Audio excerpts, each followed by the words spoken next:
네, 오늘도 계속해서 베드로전서 강해를 하는데요. 지난주에는 저희들이 우리 믿는 사람들은 이 세상 사는 동안 다양한 시험을 받는다 그랬습니다. 근데 이 다양한 시험이라는 게 우리한테 손해가 될 것 같은데 그게 아니고 사실은 큰 유익을 주는 시험이다라는 말씀을 드렸고, 특별히 우리가 이 다양한 시험을 통해 우리의 믿음이 검증이 돼서 순금처럼 이렇게 주님이 인정할 만한 그런 믿음으로 변화를 받는 귀한 역사가 그 시험 가운데 있게 되는 거죠. 우리가 이렇게 검증된 신앙, 검증된 믿음을 가지게 되면은 어떻게 사는가 하는 것을 지난주에 두 가지 말씀드렸습니다. 첫째는 우리의 믿음이 잘 연관이 돼서 검증이 되면 그 사람은 기쁨이 넘치는 삶을 살게 된다고 그랬습니다. 그런데 그 기쁨은 세상 사람들이 기뻐하는 그 기쁨과 다르죠. 우리의 기쁨은 말할 수 없는 즐거움으로 기뻐한다고 그랬습니다. 여기 즐거움이라는 말이 카라라고 하는 단어인데 이것은 그 유사한 단어가 있어요. 카리스라고. 카리스는 은혜라는 말이거든요. 카라는 즐거움이라는 말이에요. 그래서 우리 믿는 성도들의 그 즐거움이라는 건 세상 즐거움과 본질적으로 다른 거는 우리는 카라, 은혜가 있기 때문에 카리스, 기쁨이 있다 이 말이에요. 그래서 그 기쁨이 영원하다는 거예요. 세상 기쁨은 다 일시적입니다. 일시적이에요. 순간적으로 사라져요. 그러나 우리가 은혜를 받고 하나님이 주신 기쁨으로 살면 그 기쁨은 지속적이고 영원하다. 그 말씀을 드렸습니다. 그리고 또 한 가지 우리의 즐거움, 우리의 기쁨은 말할 수 없는 영광스러운 즐거움으로 기뻐한다 그랬어요. 우리 믿는 성도들의 이 세상의 삶은 목적이 딱 한 가지입니다. 하나님께 영광을 돌리기 위해 사는 것인데 우리가 하나님께 영광을 돌리면 하나님은 또 당신의 영광으로 우리를 덮어주세요. 그래서 우리가 기뻐하는 것도 하나님의 영광으로 가득 찬 그런 기쁨을 우리가 맛보게 되는데 저와 여러분들이 그런 기쁨으로 이 세상에서 승리할 수 있기를 간절히 바랍니다. 그리고 검증된 믿음으로 살면 또 한 가지 중요한 게 뭐냐, 믿음의 결국 영혼의 구원을 받는다 그랬습니다. 그래서 어떤 사람들은 가끔 그런 얘기를 해요. 나는 예수를 믿는 목적이 무슨 누구처럼 뭐 구원받고 천국 가는 게 아니고 내가 이 세상에서 좀 의미 있게 살려면 그래도 종교가 필요한 게 아닌가. 그렇게 말하는 분들이 가끔 있어요. 근데 그거는 고상하게 보이는 믿음이지만 실제는 가짜입니다. 가짜. 진짜 믿음은 영혼의 구원, 믿음의 결국인 영혼의 구원을 위해서 믿는 거예요. 여러분들 어떤 분은 또 그럽니다. 나는 이 세상에서 좀 잘 되고 번성하기를 원해서 믿는데 뭐 죽은 다음에 천국 가는 게 뭐 이렇게 중요합니까? 그런 분들이 또 있어요. 여러분들 예수 믿는 목적이 땅에서 잘 되는 것이라면 초대교회 성도들 한번 생각해 보세요. 그들은 그 당시에 예수를 믿을 게 아니고 로마 황제를 믿어야죠. 잘 되려면. 그렇지 않습니까? 예수 믿으면 가는 데마다 핍박이고 고난인데 왜 예수를 믿겠어요? 잘 되는 게 아닌데. 그러나 로마 황제에게 충성을 다한다면 그 사람은 세상에서 조금 뭐 잘 되는 것처럼 보일 수 있겠죠. 그러나 그들에게는 믿음의 결국 영혼의 구원이 없다 이 말이에요. 아프가니스탄에서 예수를 믿기 때문에 죽는 우리 형제자매들 생각해 보세요. 거기서 일시적으로라도 잘 살려면은 탈레반을 따라서 탈레반이 되는 게 좋지. 그러나 왜 예수를 믿겠어요? 내가 땅에서 죽음을 당할지라도 믿음의 결국 영혼의 구원을 나는 바라보면서 주님 앞에 가겠다는 심정으로 믿는 거 아닌가 그렇게 생각이 됩니다. 저와 여러분들이 믿음의 결국인 영혼의 구원을 반드시 누리시기를 주의 이름으로 부탁드립니다. 오늘 우리가 읽은 이 본문은 조금 이해하기가 좀 어렵습니다. 여러분 우리 성경에 보면은 내가 아무리 읽어도 이해가 잘 안 되는 본문들이 좀 있어요. 그래서 이런 본문들을 억지로 풀다가 2단이 되기도 하고 3단이 되기도 하는 겁니다. 억지로 풀다가. 오늘 우리가 읽은 이 본문도 그냥 읽으면 이게 쉽게 다가오지 않는 말씀이에요. 무슨 얘기를 하는 건지. 그런데 오늘 본문의 이 핵심은 뭐냐 하면은 저와 여러분들이 영혼의 구원을 얻는 진리를 지금 우리가 알고 있지 않습니까? 그런데 그 진리를 어떻게 알게 되었는지, 어떻게 그것을 우리가 이해하게 되었는지 그 말씀을 보여주는 것이 핵심입니다. 여러분들 이 세상에서는 우리가 한 75개 인구가 있다고 생각을 하는데 제가 보기에는 그렇습니다. 한 70억 인구가 영혼의 구원 얻는 진리를 모르고 살고 있어요. 또 어쩌면은 이 진리를 영원히 모른 채 죽을 수도 있어요. 그리고 심지어 교회 안에 있지만 이 영혼의 구원 얻는 진리가 무엇인지 잘 이해하지 못하는 사람들도 더러 있습니다. 그래서 오늘 우리는 이 본문을 통해서 영혼의 구원을 얻는 진리가 어떻게 나타났으며 어떻게 우리가 이해하게 되었는지 그 내용을 이 본문을 중심으로 살피게 되는 것입니다. 먼저 이 10절 말씀에 보면은 이 구원에 대해서는 그랬습니다. 다시 말하면 이 구원 얻는 진리는 어떻게 우리가 알게 되었는가. 이 말씀에 보면은 이 구원에 대해서는 너희에게 임할 은혜를 예언하던 선지자들이 연구하고 부지런히 살폈다. 그렇게 말씀하고 있습니다. 그러면은 무엇을 연구하고 무엇을 부지런히 살폈다는 뜻인가? 여기 연구하다는 말이 나오는데 우리 연구 그러면 대학이 생각이 나죠. 대학 교수 그러면 연구하는 사람들이라 그렇게 생각하는데 여기 연구하다는 말은 그런 뜻이 아닙니다. 이 에크제테오라고 하는 이 말인데 책상 머리에 앉아서 열심히 그냥 공부하고 책 들여다보고 그거를 뜻하는 게 아니에요. 이 연구하다는 뜻은 우리가 이 단어의 의미를 좀 쉽게 이해하려면은 사도행전 15장 17절 한번 다 열어주시길 바랍니다. 사도행전 15장 17절 거기 보면은 이는 그 남은 사람들과 내 이름으로 일컬음을 받는 모든 이방인들로 주를 찾게 하려 함이라 그랬어요. 여기 주를 찾는다는 말이 나와 있죠. 주를 찾는다는 말이 여기 나와 있어요. 그 말이 바로 연구하다는 말과 똑같은 에크제테오라는 말입니다.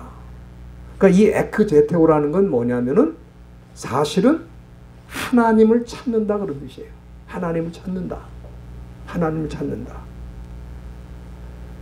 그래서 저와 여러분들이 이 구원의 진리를 알기 위해서는 하나님을 찾는 일이 먼저 필요하다는 것을 보여주고 있는 것입니다. 그리고 오늘 본문으로 돌아가서 10절에 보면은 살피다는 말이 나오는데 이거는 이 신약 성경 전체에서 한 번 쓰였어요. 여러분 엑세로 나오라는 말인데 이거는 딱 여기 한 번 이제 쓰였습니다. 그런데 이 뜻도 사실은 연구하다는 뜻과 유사한 거예요. 더 깊은 차원에서 하나님을 찾는 걸 말합니다. 그러니까 지금 한 구절에 유사한 의미를 가진 두 단어가 반복되어 있다는 건 뭐냐 하면은 강조의 의미를 갖는 거예요. 강조. 그러니까 다시 말하면 우리가 구원의 진리를 알려면은 하나님을 찾고 또 찾아야 된다는 거예요. 우리가 이 구약 시대에 살던 선지자들을 살펴보면은 이 사람들의 그 삶의 특징이 한마디로 뭐냐 하면은 하나님을 찾는 자라는 거예요. 하나님을 찾는 자. 여러분들 우리가 이 예레미야서 29장 한번 보시길 바랍니다. 예레미야서 29장 13절에 보면은 참 감사한 말씀이 거기 나와 있어요. 29장 13절 다 펴서 한번 같이 보실 수 있기를 바랍니다. 거기 말씀에 보면은 너희가 전심으로 찾고 찾으면 나를 만나리라. 여러분들 이 얼마나 감사한 말씀입니까? 왜 그러냐 하면은 우리가 하나님을 찾아도 만날 수 없다면 그게 큰 문제죠. 찾고 찾아도 만날 수가 없다. 그럼 그건 비극입니다. 그런데 예레미야 선지자는 자기도 그렇게 살았지만 자기도 하나님을 찾고 찾으니 하나님을 만날 수 있었다는 거예요. 그러니까 저와 여러분들도 마찬가지입니다. 하나님을 찾고 찾으면 하나님을 만날 수 있다. 그렇게 약속을 해 주신 거예요. 그런데 이 세상 사람들의 대부분의 그 삶을 들여다보면은 특징이 뭡니까? 하나님을 찾지 않는 거예요. 하나님을 찾지 않는 거예요. 여러분들 기본적으로 우리 예수 믿는 사람들은 식사할 때 뭐 합니까? 기도하는 게 그게 다 하나님을 찾는 거예요. 하나님을 찾고 감사를 드리는 건데 그나마도 안 하잖아요. 세상 사람들은 일평생 하나님을 찾는 일은 거의 없이 살다가 죽는 거예요. 그런데 저와 여러분들은 하나님을 찾으면 만날 수 있고 또 하나님을 만나게 되면 구원을 얻는 진리를 알 수 있게 되었다. 그런 뜻입니다. 그래서 오늘 이 본문에 보면은 사도 베드로가 선지자들이 과거의 선지자들이 연구하고 부지런히 살폈다고 하는 것은 하나님을 찾고 또 찾았다는 뜻입니다. 그래서 하나님을 만나는 가운데 하나님께서 보여주신 구원의 진리를 알게 되었다. 그런 뜻입니다. 그래서 우리가 구원의 진리라고 하는 것은 내가 무슨 명상을 하고 수양을 쌓기 때문에 아는 게 아니고 저와 여러분들이 하나님을 찾고 그리고 하나님을 만나게 될 때 구원의 진리를 알게 된다는 것을 여러분들이 믿으시길 바랍니다. 그리고 이 구약 시대에 보면은 이스라엘 백성들이 참 하나님을 찾는 경우는 많은데 이방인들이 하나님을 찾는 경우는 거의 없었잖아요. 거의 없었습니다. 그렇기 때문에 이 이방인들이 구원의 진리를 얻는다는 것은 거의 불가능했습니다. 보는 게 우상이고 만지는 게 우상이고 우상과 함께 살다가 우상과 함께 죽기 때문에 구원의 진리를 안다는 것은 거의 불가능해요. 그러나 우리가 아까 사도행전 15장 17절을 봤는데 다시 한번 여러분들 보시기 바랍니다.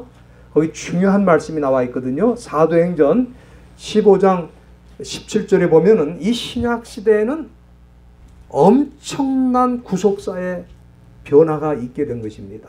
그건 뭐냐면은 그 남은 사람들과 내 이름으로 일컬음을 받는 모든 이방인들이 누구를 찾는다? 주를 찾게 하신다고 그랬어요. 그래서 여기 두 종류의 사람이 나오죠. 그 남은 사람이라는 건 뭐냐면은 이스라엘 백성들 가운데에서도 다 하나님을 찾는 게 아니고 남은 자들이 하나님을 찾는다는 거예요. 우리 렘넌트라고 그러는데 이 남은 자들이 하나님을 찾고 그들뿐만 아니라 또 누가 주를 찾는다고요? 내 이름으로 일컫는 모든 이방인, 내 이름으로 일컫는다는 건 정확하게 말하면 하나님이 불러주시는 것을 말합니다. 하나님이 불러주신 이방인들이 주를 찾는다. 그렇게 말씀하시는 거예요. 그러니까 저와 여러분들이 하나님을 찾게 된 것은 어쩌다가 하나님을 찾은 게 아니라 그 말이에요. 저와 여러분들이 하나님을 찾게 된 것은 먼저 주님이 우리를 찾아주셨기 때문에, 먼저 우리를 불러주셨기 때문에 하나님을 찾는다 그 말이에요. 그리고 이렇게 하나님을 찾는 자들에게는 하나님께서 구원 얻는 진리를 가르쳐 주시고 보여주신다. 오늘 그 말씀을 사도 베드로가 본문에서 하고 있는 겁니다. 그러니까 이 구원 얻는 진리를 어떻게 알게 되었느냐 하면은 저와 여러분들이 하나님을 찾게 되고 하나님께서 구원의 진리를 우리에게 알려주셨기 때문에 깨닫게 되었다. 그 말씀이라고 저는 생각이 됩니다. 그 다음에 구원의 진리를 우리가 알기 위해서는 그걸로 끝나는 게 아니에요. 또 뭐가 필요한가? 오늘 이 본문에 보면은 성령의 역사가 필요하다는 것을 우리에게 가르쳐 주고 있습니다. 여기 11절 말씀에 보면은 사도 베드로가 자기 속에 계신 그리스도의 영이 그 받으실 고난과 후에 얻으실 영광을 미리 증거하여 어느 시 어느 때를 지시하는지 상고하느니라. 여러분들 이 말씀 이해가 되십니까? 이게 좀 이해가 어려워요. 무슨 말씀 하시는지. 여러분들 이게 이해가 잘 안 되는 게 어떤 때는 한국어인데도 불구하고 이 한국말이 번역이 조금 이상해요. 그래서 우리가 한국말을 읽었는데 무슨 뜻인지 잘 모르는 거야. 여러분들 가끔 어떤 번역하는 분들을 이게 보면은 그 본래 말하는 사람은 그렇게 어렵게 말한 게 아닌데 번역한 사람이 얼마나 어렵게 번역을 하는지. 그러니까 이제 번역도 듣고 그 영어를 말하는 사람의 말을 같이 이해하는 사람은 그 사람이 번역할 때는 잘 몰랐는데 그 사람이 영어로 말할 때 알아듣는 거야, 오히려. 번역을 어렵게 하는 거죠. 우리가 어떤 문장이든지 그 문장을 잘 이해하려면은 제일 중요한 게 뭐냐면 그 문장의 주어가 뭔가를 찾는 거예요. 예? 여기 이 11절에 주어가 뭔가 같아요. 예? 여기 주어를 11절에서 찾아내면은, 예? 그러면은 그 11절의 의미가 이해가 되는데 주어를 못 찾으면 이해가 안 되는 거예요. 그런데 이 11절의 주어는 11절에 있는 게 아니고 10절에 있습니다. 거기 10절에 보면은 선지자들이 나오죠. 이 선지자들이 바로 주어예요. 11절에서는. 그런데 여러분들 이 말씀 잘 이해하시길 바랍니다. 이 선지자들이 부지런히 연구하고 살피는 사람이라고 말씀드렸죠. 근데 그걸로 안 된다는 거예요. 그럼 어떻게 돼야 되느냐? 그 선지자들 속에 성령이 역사하실 때에 그 사람들이 하나님의 진리를 이해할 수 있게 된다, 그런 뜻입니다. 그래서 오늘 이 본문 11절에는 성령의 사역 두 가지를 말씀하고 있습니다. 선지자들이 또 이 시대의 저와 여러분들이 구원의 진리를 알기 위해서 성령이 어떤 일을 하시는가 하는 것을 여기 보여주고 있는 거예요. 그 첫째는 11절 말씀 중간에 보면은 미리 증거한다는 말씀이 있어요. 거기다 밑줄을 그어놓으세요. 미리 증거한다. 이게 중요한 표현입니다. 여러분들 이 미리 증거한다는 말은 프로라는 말은 앞서서라는 말이고요. 마트로마이는 증언하다 그런 뜻입니다. 증언하다는 뜻이에요. 미리 증언하다, 미리 말한다 그런 뜻이죠. 그러니까 우리에게 구원의 진리가 알려지게 된 것은 뭐냐면은 성령께서 선지자들에게 미리 알려줬다는 거예요. 뭘 알려줬는가? 예수님이 이 세상에 언제 오실지, 어떻게 오실지, 오셔서 무엇을 하실지, 어떻게 고난을 당하시고 어떻게 영광을 얻으실지, 이 예수님에 관한 모든 것을 성령께서 선지자들에게 미리 알려주었다는 거예요. 그리고 그 미리 알려주신 것을 기록한 것이 구약 성경입니다.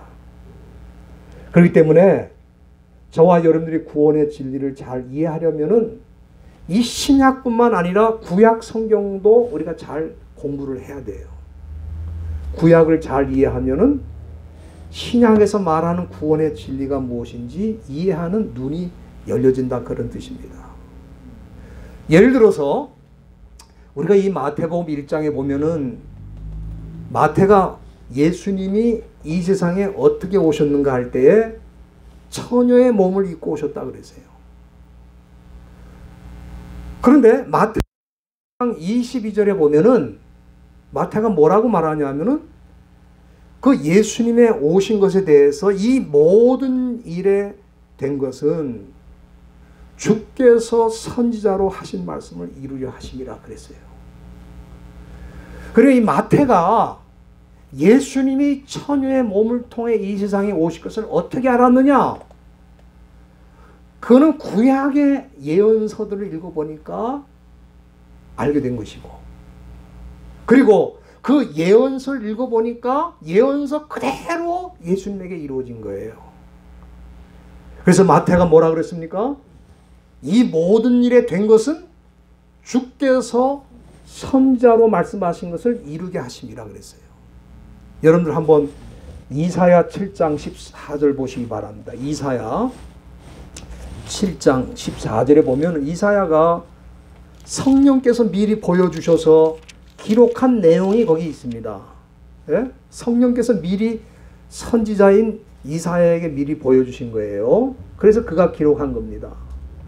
그런데 거기 뭐라고 되어 있으면 14절, 그러므로 주께서 친히 징조로 너에게 주실 것이라. 보라, 처녀가 잉태하여 아들을 낳을 것이요. 그 이름을 뭐라고? 임마누엘이라 하라. 이거를 지금 예수님이 태어나기 전에 수백 년 전에 이사야는 성령을 통해 미리 받은 거예요. 성령이 미리 그에게 증거하신 거예요. 그것을 이사야가 기록했고, 마태가 이사야를 읽어보니까 마태 시대에 예수님이 오신 것을 보니 바로 이 예언된 말씀 그대로 오셨다는 것을 알게 되었고, 그래서 그는 뭐라고 기록했습니까? 이 모든 일에 된 것은 주께서 선지자로 하신 말씀을 뭐하러? 이루게 하려 하심이라. 그렇게 여기 지금 마태가 기록하고 있는 겁니다. 그러니까 우리가 이 성경을 읽어보면은 예수님의 태어나시는 방법에 대해서 지금 여기 말씀하고 있잖아요. 그런데 예수님의 탄생의 방법뿐만 아니라 예수님이 어디서 태어나실 것인가 하는 장소와 또 예수님이 어디서 사실 것인가, 어디서 사역하실 것인가, 어떻게 고난당하실 것인가, 어떻게 십자가에 죽으시고 어떻게 부활하시고 어떻게 영광으로 다시 오실 것인가, 이 부분에 대해서 성령께서 선지자를 통해 미리 다 알려주셔가지고 그 알려주신 말씀 그대로 이루어진다 이 말이에요. 그래서 이 성령께서 우리에게 구원의 진리를 알려주시는 방법은 오래전에 선지자를 통해서 미리 알려주신 것을 기록해서 그것을 우리가 읽도록 해가지고 성령께서 바로 그 말씀이 이 말씀이다, 그렇게 깨우쳐 주시는 방법으로 우리를 구원의 진리로 인도하시는 거예요. 여러분들 이 시대에 사는 우리들이 마찬가지입니다. 우리가 구원의 진리를 알게 되는 것은 성령의 역사의 결과예요. 그래서 여러분들이 요한복음 15장 26절 말씀 한번 보시기 바랍니다. 거기 보면은 굉장히 중요한 말씀을 우리 예수님이 친히 하셨습니다. 우리 예수님 뭐라고 말씀하셨냐 하면은 내가 아버지께로서 너희에게 보낼 보혜사, 보혜사 곧 아버지께로 나오시는 진리의 성령이 오실 때에 그가 나를 증거하신다. 성령이 누구를 증거하신다고요? 그가 나 예수님을 증거하신다 그랬어요. 그렇기 때문에 저와 여러분들이 예수님을 통해 구원받는 진리를 알게 된 것은 구약시대의 선지자와 마찬가지로 이 시대에도 진리의 성령이 오셔서 우리에게 가르쳐 주시고 깨우쳐 주시기 때문에 알게 된다 그 말이에요. 그 다음에 본문으로 다시 돌아가서 여기 이 말씀에 보면은 성령의 사역 두 번째가 나와 있는데 그건 뭐냐면 지시의 사역이다. 지시의 사역이다. 여기 11절 여러분들 다시 보시기 바랍니다. 1장 11절 본문 끝부분에 보면은 어느 시 어떠한 때를 뭐 하는지 지시하시는지 지시한다는 말이 거기 나와 있어요. 이게 바로 성령이 하시는 일인데 여기 지시하다는 말은 헬라 말로는 델로우라 그래요. 델로우라 그러는데 이거는 우리가 지시하다 그러면 명령하다라는 뜻으로 이해하기 쉬운데 이 델로라고 하는 그 말의 뜻은 뭐냐면은 make it clear. 그러니까 분명하게 하다 그런 뜻이에요. 또는 reveal. 드러낸다는 뜻이에요. 드러낸다. 명확하게 해주시고 드러내게 해주시는 걸 여기 지시한다. 우리 한국말로는 지시한다 해놓으니까 이게 오해할 수 있는 표현을 거기 썼는데 이 말의 뜻이 뭐라고요? 예? 명확하게 하고 또 드러내는 일을 한다. 성령이 어떤 일을 하느냐? 명확하게 하시고 드러내는 일을 하신다. 그런 말씀입니다. 저는 이제 설교를 준비할 때 이렇게 말씀을 준비할 때 보면 그걸 많이 느껴요. 왜냐하면은 제가 말씀을 어떤 데 읽고 묵상을 해도 그게 무슨 뜻인지 잘 알 수가 없어요. 그런데 계속해서 그 말씀을 묵상하다 보면은 성령께서 그 말씀의 뜻이 무엇인지를 우리에게 명확하게 해주시고 드러내 주신다 이 말이에요.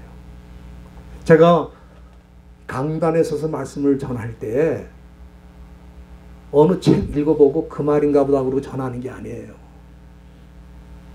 하나님의 말씀을 읽고 또 묵상할 때 성령께서 그 뜻을 드러내 주시지 않으면 저는 말씀을 전할 수 없는 거죠. 왜? 그런데도 전하면 자기 얘기나 세상 얘기하다 끝날 수밖에 없는 거예요. 말씀의 뜻이 드러나질 않고 자기 하고 싶은 얘기를 하다 끝나는 거예요. 그러니까 설교자에게 성령이 지시한다. 다시 말하면 성령이 명확하게 해주시고 그 말씀의 뜻을 드러내 주시는 그 은혜를 받는 게 얼마나 중요한지 말로 다 알 수 없습니다. 우리 일반 신자들도 마찬가지예요. 그냥 성경 읽고 자기 마음대로 이건 이런 뜻이다. 그렇게 하면 안 된다 이 말이에요. 그게 무슨 뜻인지 성령께서 드러내 주시고 분명하게 해 주셔야 비로소 그게 하나님의 말씀이 되는 거지. 그렇지 않으면 성경 읽어도 자기 관점에서 자기 이해하는 거니까 하나님의 말씀이 아니라 이 말에 읽어도. 우리가 이 성경을 보면은 구약 시대에는 주로 성령께서 무슨 사역을 하시는가 하면은 프로마트로마이, 아까 프로마트로마이, 미리 말씀한다 예? 미리 알려주신다. 주로 그런 사역을 많이 하셨어요. 선지자에게 장차 일어날 일에 대해서 미리 말씀하시는 사역을 많이 했잖아요. 성령이. 그러나 이 신약 시대는 어떤 일을 하시느냐?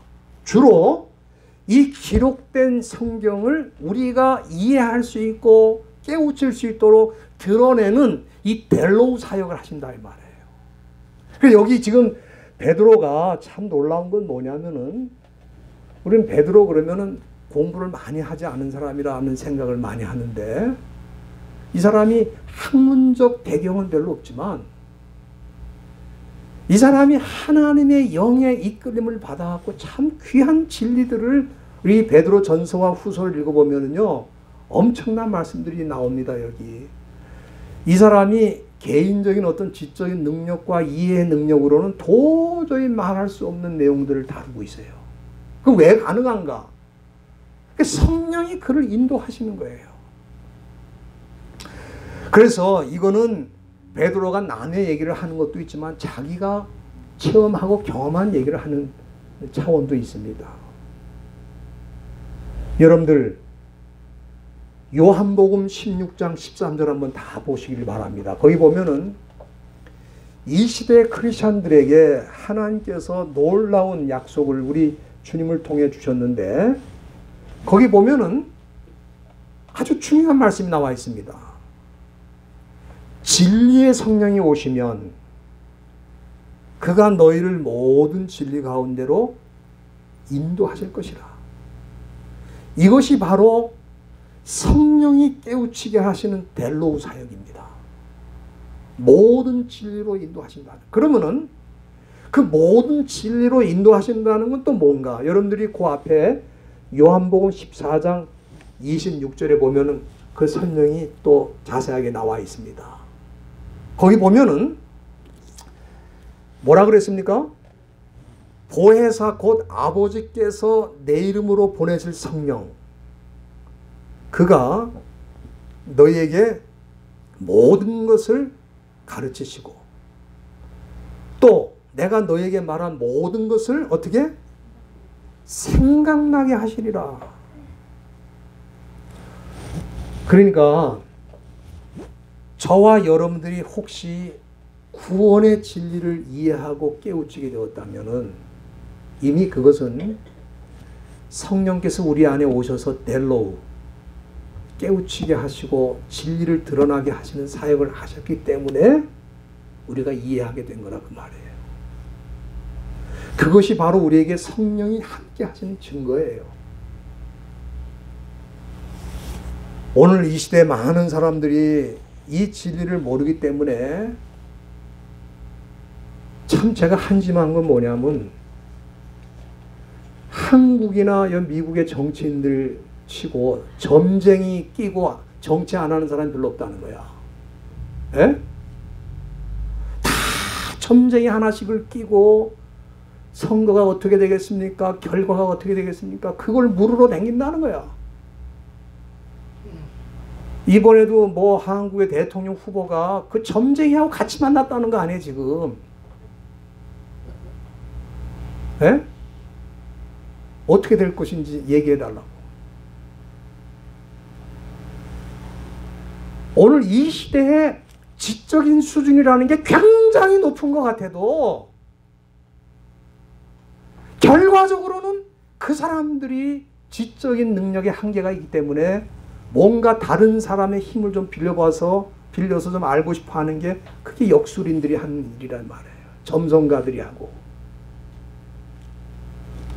오늘 저와 여러분들은 얼마나 감사합니까? 성령께서 우리를 깨우쳐 주시고 인도해 주시기 때문에 감히 이 구원의 진리를 알게 된 거예요, 우리가. 여러분들 그렇지 않으면 우리가 이 진리를 어떻게 알겠어요?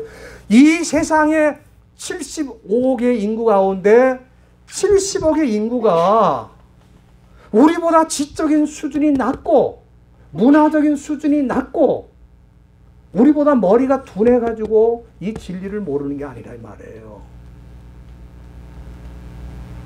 우리보다 공부를 많이 한 사람들도 많고 지적인 수준이 높은 사람들도 있고 굉장한 실력을 가진 사람들이 있어도 엉뚱한 소리를 하는 이유가 뭐냐? 그들에게는 진리의 성령이 그들을 인도해 주시는 부분이 없기 때문에 그래요. 그러니까 우리가 교회를 다니면서도 왜 그 진리를 잘 모르는가? 그 신앙생활을 종교적으로 하는 거예요. 종교적으로. 그냥 종교와 같이 생각하고 하는 거예요. 그러나 기독교는 그게 아닙니다. 그 영역을 넘어서 있어요.